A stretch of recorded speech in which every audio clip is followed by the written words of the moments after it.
Ya, el juicio oral. Primero que todo vamos a estudiar los principios del juicio oral. Artículo 282. Continuidad del juicio oral. La audiencia de juicio oral se desarrollará en forma continua y podrá prolongarse en sesiones sucesivas hasta su conclusión. Constituirán para estos efectos sesiones sucesivas aquellas que tuvieran lugar en el día siguiente o subsiguiente al funcionamiento ordinario del tribunal. ¿Ya? La ley 21.394 establece la posibilidad de aumento de suspensiones de la audiencia de juicio oral. ¿Por qué? Porque se modifica el artículo 283 agregándole un inciso cuarto, el cual consigna que en aquellos casos en que debido al número de imputados o de querellantes o de prueba ofrecida el juicio oral se extenderá o se pudiera extender por más de 6 meses, el tribunal podrá suspender la audiencia hasta por 3 veces adicionales, a las 2 señaladas en el inciso primero, o sea, 5 en total. Si en las mismas circunstancias el juicio oral se extendiera por más de un año, se podrá suspender hasta por 6 veces adicionales a las 2 señaladas en el inciso primero, dejando 8 en total. Entonces, extensión del juicio oral. Más de 6 meses, suspensiones agregadas, 5 en total. De 3 aumenta a 5. Plazo máximo no más de 30 días. Y extensión de juicio oral más de un año.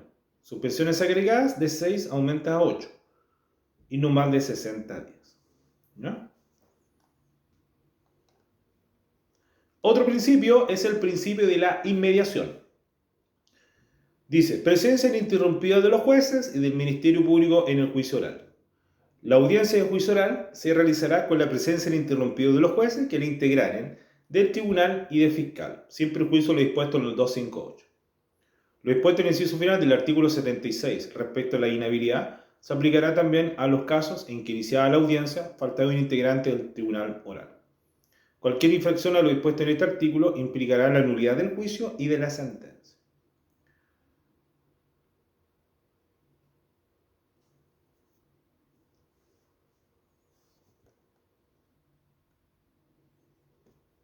Ya, otro principio es el principio de publicidad, artículo 289.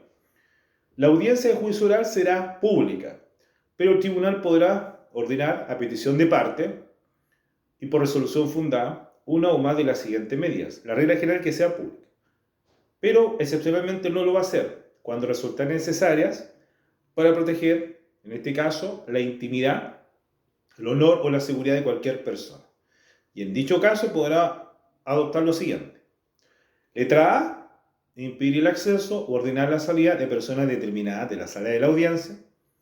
Letra B, impedir el acceso al público en general o ordenar su salida para la práctica de diligencias específicas. Y letra C, prohibir al fiscal y a los demás intervinientes y a sus abogados que entreguen información a los medios de comunicación social. Este es el principio de la publicidad. Principio de la oralidad. La audiencia de juicio oral se desarrollará en forma oral, tanto en lo relativo a las alegaciones y argumentaciones de las partes, como a las declaraciones del acusado, a la recepción de pruebas y en general a toda intervención de quienes deban participar en ella. Las resoluciones serán dictadas y fundamentadas verbalmente por el tribunal y se entenderán notificadas del momento de su pronunciamiento. ¿Ya? Eso es el principio de la oralidad. Ahora, en cuanto a la dirección y disciplina, hay que estarse el artículo 292. Y esto es respecto a las facultades del juez presidente de la sala de juicio oral. El juez presidente de la sala dirigirá el debate, ordenará la rendición de pruebas, exigirá el cumplimiento de las solemnidades que corresponderán y moderará la discusión. También podrá impedir que las alegaciones se desvíen hacia aspectos impertinentes o inadmisibles, pero sin coartar el ejercicio de la acusación y defensa.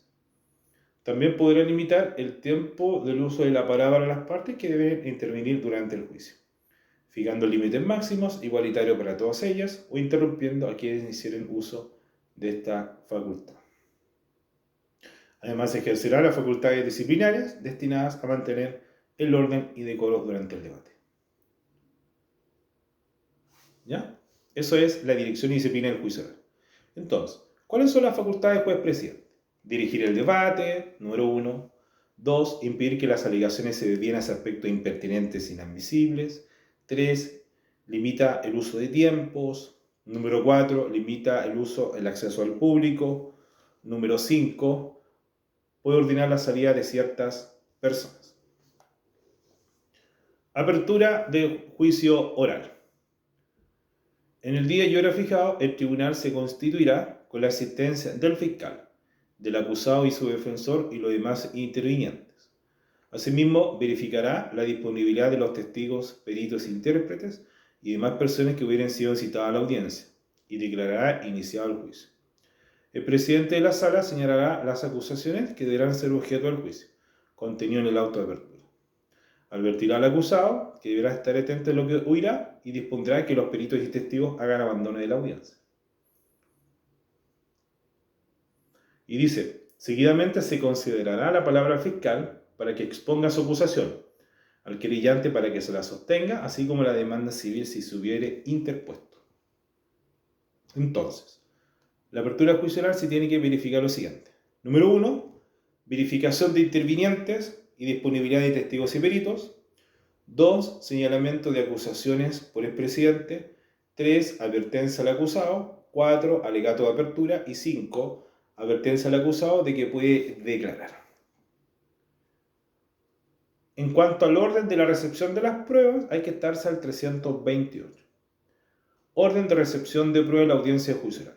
Cada parte determinará el orden en que rendirá su prueba, correspondiendo recibir primero la oficialidad para acreditar los hechos y peticiones de la acusación y de la demanda civil, y luego la prueba ofrecida por el acusado respecto de todas las acciones que hubiesen sido deducidas en su contra. Prueba testimonial y prueba pericial. Artículo 329. Declaración de testigos y peritos. Peritos y testigos en la audiencia de juicio oral. Durante la audiencia, los peritos y testigos deberán ser interrogados personalmente. Su declaración no podrá ser sustituida por la lectura de registros que contaren anteriores declaraciones. ¿Ya?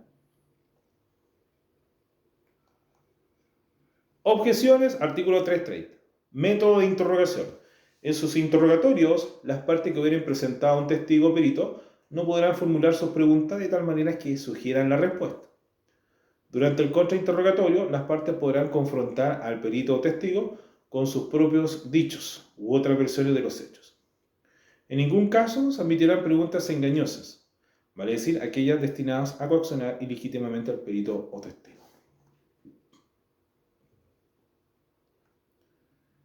Procedimiento para objetar, ya, eso no lo preguntan. Luego, en cuanto a la oralidad e inmediación en la producción de la prueba, hay una fuerte restricción a la hora de incorporar antecedentes escritos, de manera que los jueces pueden formular su convicción en virtud de lo que ven directamente de testigos y peritos. Lectura de declaraciones anteriores, lectura para apoyo de memoria y provisión de lectura de registros. Lectura de declaraciones anteriores. Podrá producirse o darse lectura a los registros en que contaren anteriores declaraciones. Peritos imputados en los siguientes casos. Prueba anticipada, cuando contaren registros o dictámenes que todas las partes puedan incorporar con exigencia del tribunal, cuando la no comparecencia de los testigos peritos fueren imputables al acusado, entre otras. Lectura para apoyo de memoria. Lectura para apoyo de memoria en la audiencia de juicio. Solo una vez que el acusado o el testigo hubiera prestado declaración, se podrá leer en el interrogatorio parte de sus declaraciones anteriores prestadas ante el fiscal, el abogado asistente del fiscal, en su caso, o el juez de garantía, cuando fuere necesario para ayudar a la memoria del respectivo acusado y testigo.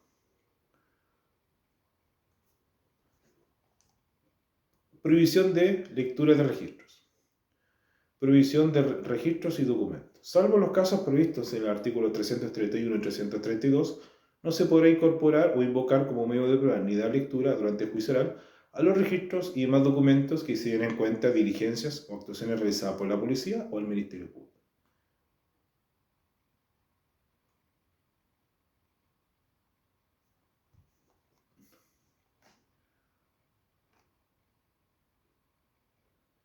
Eh, ¿Ya? Así que esto sería el juicio oral. Y la etapa de fallo la vamos a ver aparte, ¿ya?